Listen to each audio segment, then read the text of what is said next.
Thanks, Patricia. Yes, we are so excited today. We have Michael Hawkins, who is a bassist educator. Welcome to the show. Thank you for having me. So you have had a legendary jazz career for so many years, and talk to me about your experience and how you even got started in the jazz field, because I feel like that is a very soft, mellow, and just harmonious genre to get into. Well, I started freshman in Virginia State University.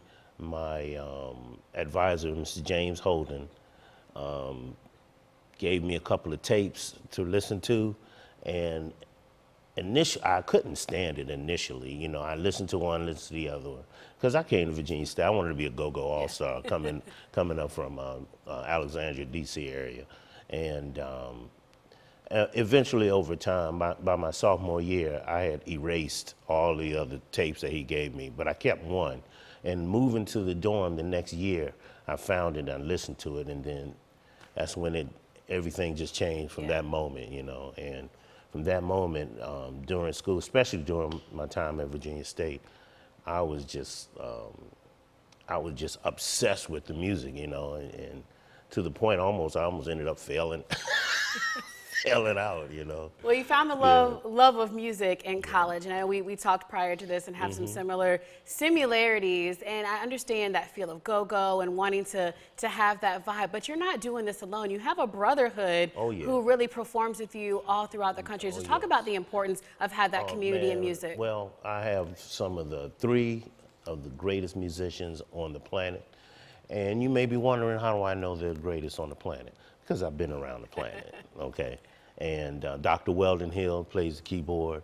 James Saxmo Gates is our saxophonist, and Jonah David is playing drums. And it's a pleasure, it's awesome pleasure and opportunity to create music with them every opportunity that we do, man. And I came up with the name because, first of all, being a musician and a jazz musician, you're in part of a small, like, fraternity, you know, which you never cross over. You're pledged every day, you know. And but we all have similar ideas, you know. And one of the important things is Dr. Hill and James, they were my teachers, you know. And when I graduated, I moved to New York for a couple of years, and I came back, and one of the things that their greatest greatness is, instead of treating me like a student when I came back from New York, they started treating me like their peer, you know. And, you know, I can't say enough about how much I love these young men, you know.